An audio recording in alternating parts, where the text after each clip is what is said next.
Ô, Caião, o que que pode ativar a alegria na gente? Muitas coisas, né? Você tem alegrias naturais que se ativam quando um filho nasce, ou quando você volta do trabalho e encontra os que te amam te amando e te bem acolhendo, quando você vê, tem gestos de carinho, de amor expressos por você. Então, o mundo das alegrias naturais é enorme. Agora, eu acho que você deve estar falando de alegria de natureza espiritual. Você disse o que o Evangelho ativa em nós. Claro que não é cócega, nem é o espírito da gargalhada. O Evangelho não dá o dom do riso, da gargalhada da hiena feliz, como naqueles avivamentos lá de Toronto, no Canadá. Aquele pessoal que ficava rindo sem parar. Eu já mostrei aqui várias vezes, vários momentos diferentes. Não, isso aí é histeria e tudo mais. Quando o Evangelho fala de alegrai-vos no Senhor, como hoje, especialmente no texto de hoje, na carta aos Colossenses, ele evoca essa alegria umas 5 ou 6 vezes. Alegrai-vos no Senhor, é bom alegrar-se no Senhor. A alegria no Senhor protege o coração de vocês, mantém a mente de vocês equilibrada. Ele diz na carta aos Filipenses, ele faz essas afirmações, ele mesmo diz como a alegria de Deus na vida dele tinha despertado nele um poder com o qual ele estava vencendo o ninho de correntes geladas da prisão romana, aonde ele estava, naquele calabouço, no lugar desconfortabilíssimo. É de onde ele escreve essa carta aos Filipenses, evocando os de Filipos, a igreja, a comunidade de Filipos, a se alegrar na vida por causa do Evangelho. Ele diz: olha a minha circunstância, está tudo errado aqui para mim, eu estou num perrengue sem tamanho e comparação. No entanto, meu coração está alegre. Está alegre porque até preso eu dou fruto. Até preso eu dou fruto. É, porque puseram alguns guardas da chamada guarda pretoriana, que era a elite romana. Muitos dos que participavam da guarda pretoriana acabavam se tornando senadores romanos. É, Caio? Numa tropa de elite.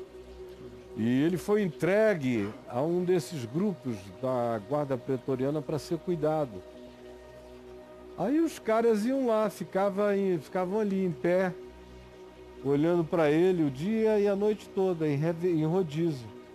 E ele ficava conversando, ou lendo, ou cantando, ou falando, de acordo com o guarda. Mas o sujeito estava ali, preso a Paulo, enquanto Paulo estava preso à corrente. E Paulo aproveitava. Você tem um cara ali preso ao teu lado, umas 6 horas por dia, para depois trocar. 8 horas, para ele era uma delícia. Um monte de menino inteligente, cultos, bem preparados. De boa família. E com um senado ou um generalato como perspectiva de vida, o futuro. E ali era a elite romana. E Paulo começou a conversar, como ele diz aí, a temperar com sal o papo dele, chamou a alegria para se manifestar nos relacionamentos na cadeia.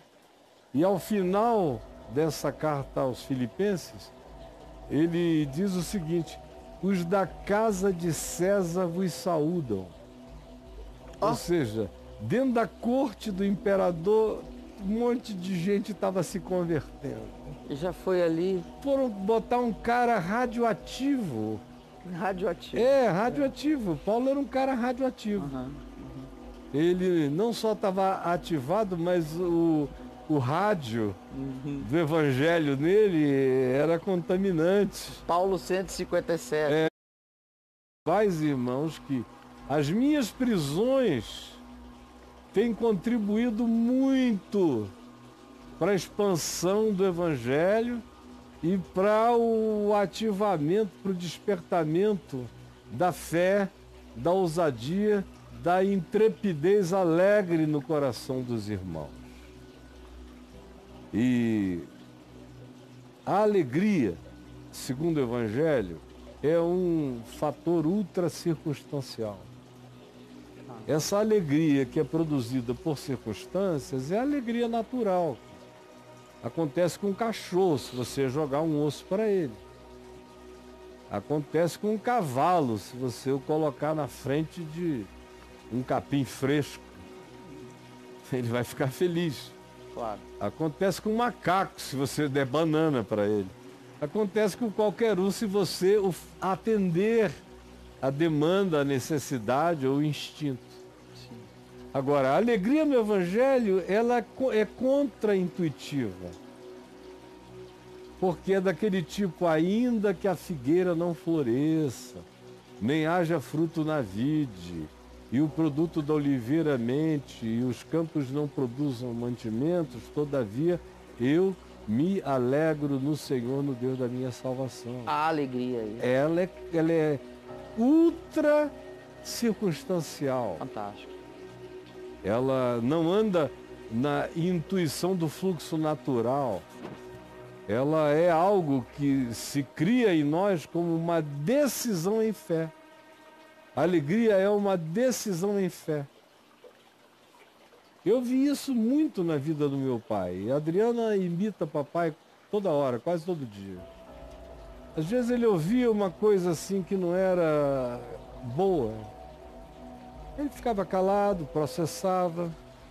Aí daqui a pouco ele dava a opinião dele, dizendo, é isso mesmo. Mas o Senhor vai nos ajudar. E nós vamos passar por mais essa também, não é? Aí ele fazia. A Adriana de vez em quando faz uma coisa dessa ali, Às vezes vem uma coisa, aí eu vou falando, e tal, mas a gente vai enfrentar e vencer também, aí ela... Porque é uma invocação. A alegria de Deus em nós é uma invocação mantida por uma determinação de fé. Essa alegria natural, ela é filha da cócega psicológica ou até física. É filha do agrado, conforme o meu prazer desejar. Agora, a verdadeira alegria que separa homens de meninos... Sim, cara. A alegria de gente grande em Deus, em Cristo, Tá. não depende de nada disso. E foi o que Jesus ensinou. Quando vos perseguirem, e aí ele dá uma lista de coisas desagradáveis. Ele diz, levantai a cabeça, exultai. Exultai, porque assim perseguiram os profetas que viveram antes de vós. Esse tipo de constrangimento que vocês estão sofrendo, só sofre aquele cuja vida dela o mundo não é digno. Os homens cuja vida delas o mundo não era digno, como diz o escritor de Hebreus no capítulo 11. Aqueles que viveram, ele diz como viveram, acossados, sem conforto, alguns perseguidos, outros com a cabeça a prêmio, difamados, isso e aquilo, homens dos quais o mundo não era digno.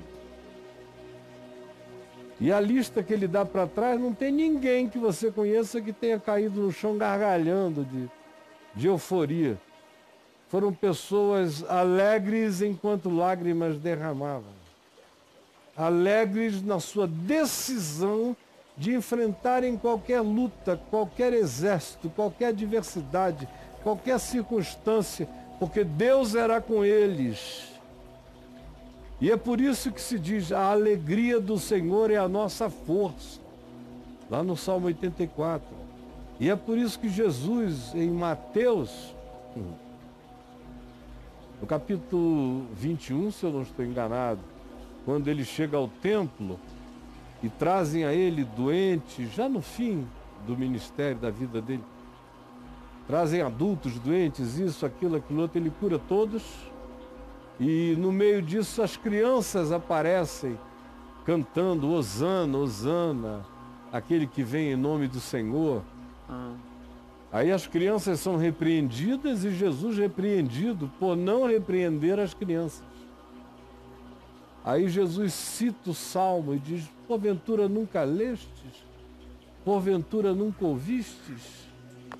Que é dos pequeninos e das crianças de peito que Deus suscita força para emudecer os seus adversários. Ele está citando um texto cuja passagem original nos Salmos menciona alegria no lugar de força, de modo que no mundo espiritual a nossa força vem da nossa alegria no espírito, e a nossa alegria no espírito nasce da nossa certeza em fé acerca da fidelidade de Deus para conosco. Quando o indivíduo crê na fidelidade de Deus para com ele, e crê que a palavra e a promessa de Deus não voltam vazios, jamais, ele vê tudo o que possa acontecer de negativo como meramente circunstancial. E ele então aprende, como Paulo diz, em Filipenses, aí no último capítulo, pois aprendi, mostrando que é um desenvolvimento, é um exercício, é um treinamento, é um ativamento acompanhado de perseverança, de continuidade. Pois aprendi a viver contente em toda e qualquer circunstância. Tanto sei, ó, como é uma coisa sabida, aprendida, treinada. Tanto sei viver ou estar humilhado, quanto eu sei ter todas as farturas e todas as riquezas. Eu sei, eu aprendi ser perseguido, tanto quanto aprendi ser honrado. Quando perseguido não me desespero, quando honrado não me embabaco. Aprendi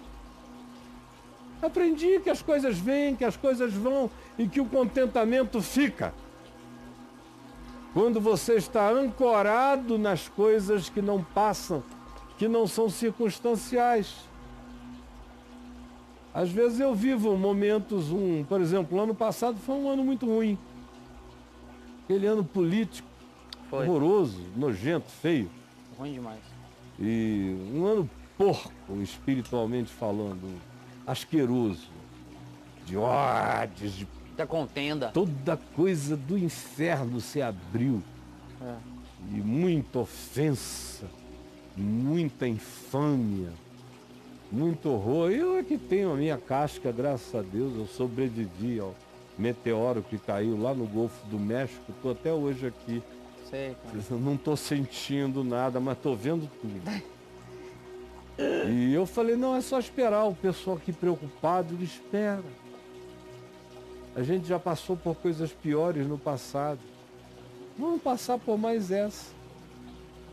E daqui a 2, 3 anos vai ter um monte de gente que me amaldiçoou até não poder mais, dizendo, eu não tinha enxergado o que você estava dizendo, me faltou luz para perceber. Eu tenho paciência para esperar. Nada podemos contra a verdade, senão em favor da verdade. Eu não tenho pressa. Eu estou do lado que vai vencer sempre. É só uma questão de tempo. Então, por que eu vou me deixar acachapar? Se eu já sei que estou do lado da verdade e que a maioria não está enxergando isso agora, mas vai chegar uma hora em que todo mundo vai ver. Todo mundo vai ver. O que está sendo feito no interior da casa, positivamente nesse caso, vai ser proclamado do telhado e todo mundo vai ver. Então eu aprendi também, estou aprendendo também, pela misericórdia de Deus, a viver contente. Deus tem sido tão generoso, misericordioso em todas as circunstâncias da nossa vida. Tendo de tudo ou não tendo nada, honrado por todos ou maltratado pela maioria, tanto faz. Eu aprendi. E eu tudo posso naquele que me fortalece. Aí, cara, o sujeito está ativado até a última dimensão. Quando ele aprende a viver contente, que é a antítese de amargura e contenda, é o contentamento. É o contentamento. É aí que eu ia entrar. O que é alegria, uma vez brotada no coração do cabra, né? Ativa na gente, ativa nele. Pois é, ativa essa capacidade. Essa coisa, né? Essa resistência. Quando é a alegria espiritual que se instala e cresce em você e se desenvolve, ela melhora a sua imunidade em todos os sentidos, até no sentido físico, né? Hoje em dia é a ciência que diz que um coração deprimido, negativo, auto-vitimado, auto-piedoso, coitadista, baixa a imunidade. Baixa a imunidade do cara. Baixa, você adoece de tudo. É isso mesmo. Enquanto uma atitude alegre, positiva, esperançosa, mesmo na pior dificuldade, levanta a tua imunidade em muitas áreas.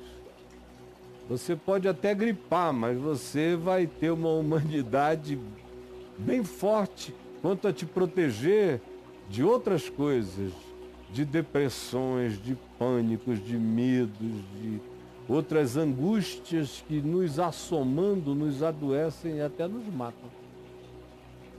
Então, a alegria é escudo e fortaleza.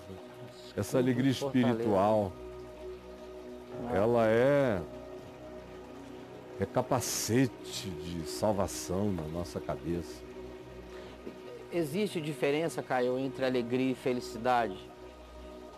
Qual seria? Depende, se você estiver falando da alegria natural, que pode dar até em poste de ferro, quase, praticamente, aí a alegria é uma circunstância, um momento, é um evento, é um season, uma temporada. Uma emocionalidade.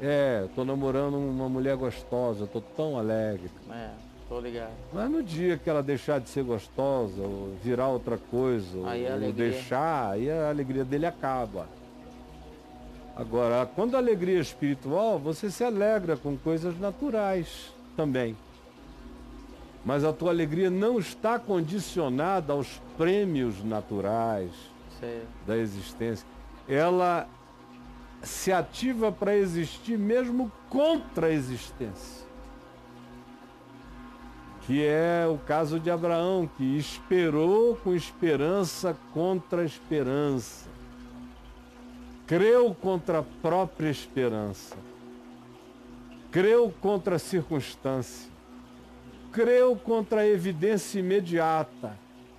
E manteve o coração fortalecido, como Paulo diz, dando glória a Deus, sem murmuração, sem contenda, ativando a sua fé pelo louvor, pela gratidão, dizendo tudo posso naquele que me fortalece.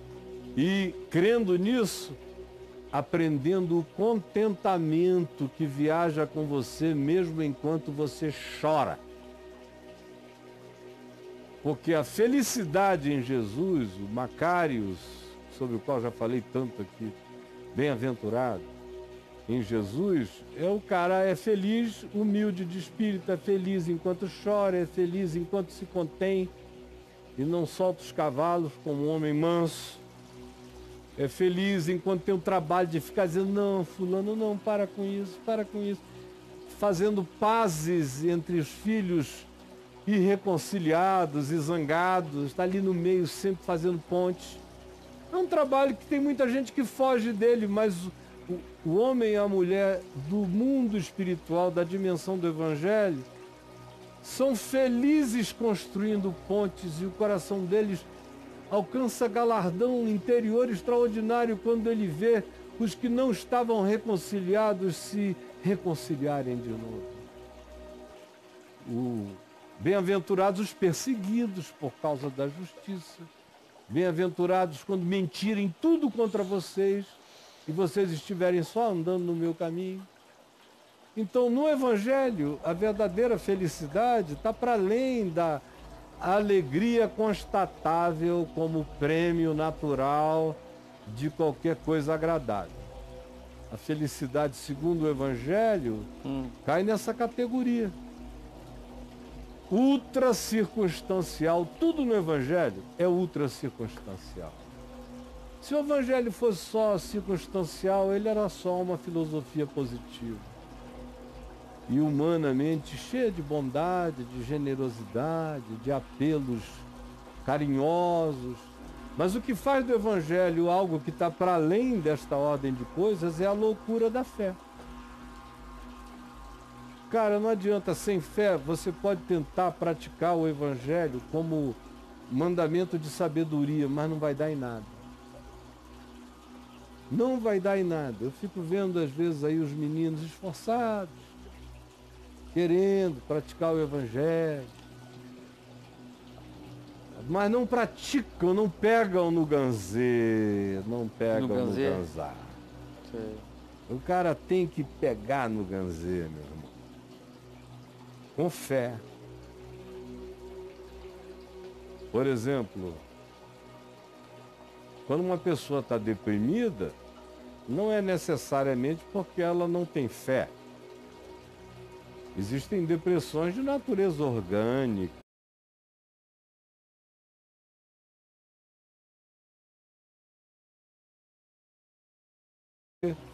Se deprimir sem fé. Tá. E outra coisa é atravessar a depressão com fé. A diferença é entre a luz e as trevas. Eu já tive depressões que teriam feito muita gente se suicidar. Acontecimentos onde o mundo acabou, se apocaliptizou para sempre. Tem gente que não tem nem ideia de como era e o que ficou e o significado de eu estar aqui agora, hoje ainda. Meu amigo, se não fosse fé e só fé, era um negócio para desistir de tudo, para sempre. Mas é a fé. Aí não basta você recitar o Sermão do Monte, fazer uma oração, dizendo: Jesus, eu creio em Ti. Tudo lindo. Chega uma hora, no entanto, mano, que você tem que ficar em pé. Sim, filho. Vai. Em nome de Jesus. De Jesus. Não tem nenhuma gota de energia. Vai. E olha para cima. De onde me virá o socorro? Meu socorro vem do Senhor que fez os céus. Aí você começa, dói tudo. Eu fiz essa viagem longa. Enquanto isso, o pau cantando, gente batendo para todo lado, e você. Não é porque alguém te deixou, não. O mundo inteiro caiu em cima de ti, e você caiu em cima de você. E o maior decepcionado com você foi você mesmo. Mas assim mesmo Deus é Deus. E eu não sou uma surpresa para Ele. Deus não teve nunca nenhuma surpresa comigo e me amou a si mesmo e me deu todos os dons que me deu e me ungiu como me ungiu, apesar de eu ser quem eu sou. Apesar de mim. Aí eu sei disso e vou. Todas as dores, vencendo pela fé. Passinhos pequenos, mas vencendo pela fé. Aí você vai e você descobre que daqui a pouco os passos estão mais rápidos. Daqui a pouco os mesmos desafios você está resolvendo com muito mais habilidade e facilidade. Você segue o caminho. Daqui a pouco você vê que a aceleração dos seus passos aumentaram, a dor do seu corpo diminuiu. Daqui a pouco você vê que começa a ver uma atitude mais ereta. Daqui a pouco o que antes era uma bengala, você começa a ver que se transforma apenas num bastão de memórias e de lembranças para mim. Mas, se você não se levanta pela fé e anda com toda aquela agonia, dizendo: eu estou todo arrebentado, todo deprimido, mas eu vou levantar. Vou levantar. Isso não tem nada a ver com Deus, a minha depressão. Ela só tem a ver comigo. Ou com o meu desequilíbrio químico, hormonal, ou com o hipertrauma que eu sofri, ou com uma tendência já quase congênita a uma certa depressividade, seja o que for. Não é pecado, não é nada disso, mas demanda de você, se você quiser vencer, além dos tratamentos e da alimentação pertinente, demanda a ação da fé. A ação da fé é para ir para o sol. Rapaz, se não tivesse sido o sol e a natureza, eu acho que eu teria morrido há 21 anos atrás, de tanta angústia, de tanto sofrimento. O sol foi um aliado seu? O sol, a natureza. Eu fiquei na Flórida, entrava num barquinho que eu tinha lá, desses que você compra por uma merreca nos Estados Unidos, tudo é tão acessível, Sei. fácil. Pegava o meu barquinho 8 horas da manhã, às vezes até antes, 7 horas, sozinho. Deixava as crianças mais novas na escola, Sei. e high school, e eu pegava o barco e viajava para o centro do oceano, para o alto mar. Sol, sol, sol, luz, água. Pulava no meio do oceano, aquela água gelada, profunda, azul, cheia de golfinhos e de tubarões. Ixi. Dava umas mergulhadas, subia, voltava, ia para dentro do Intercoastal, lá na Flórida, ia para uma daquelas ilhas, com algumas palmeirinhas e árvores e areia branquinha, jogava a âncora do meu barquinho ali, e pegava um livro e no sol, às vezes dava aquela agonia quando eu me lembrava de todo o volume da avalanche sob a qual eu estava. Ela não estava vindo, eu já estava soterrado. Dava aquela agonia, aquela vontade de sair correndo, quase que de mergulhar para sempre, não voltar mais. Sim. Aí eu dizia: não, isso vai passar. Isso pode demorar 10, 15, 20 anos, 30 anos, mas eu verei isso passar. É agora a hora de aguentar. Eu fui tão abençoado, porque eu que recebi tanta bênção, não vou receber agora dores, humilhações, angústias e desrespeitos. Eu vou passar. E você vai passando. E as coisas não desaparecem da noite para o dia, mas elas vão cessando à medida em que você vai rasgando e atravessando. E faça tudo que seja pertinente àquele tipo de dor que você está vivendo. Se você precisa de ajuda médica, busque. Se precisa de alguma ajuda terapêutica, busque. No meu caso, não era médica a questão, nem era terapêutica. Eu não procurei literalmente ninguém, eu procurei o sol, a água gelada, a grama, a relva, as escrituras, bons livros, diversão com amigos não babacas, gente boa, gente madura em Cristo e na fé, que me foram de grande utilidade, especialmente durante aqueles 3, 4 primeiros anos. 2, 3 amigos, não mais do que isso. E a minha mulher, que quando chegou, se tornou um alento incomparável. Foi quantos anos de Flórida, de barquinho, cara? Não, de barquinho agoniado. Quanto tempo de barquinho agoniado? Né? Tinha uns 2 anos e pouco. E aí voltei para cá e não tinha barquinho, só tinha agonia, né?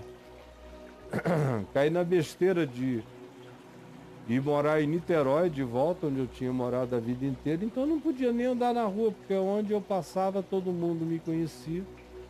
e ninguém falava nada porque as pessoas me respeitam. Assim, na minha cara, Sei. não rola.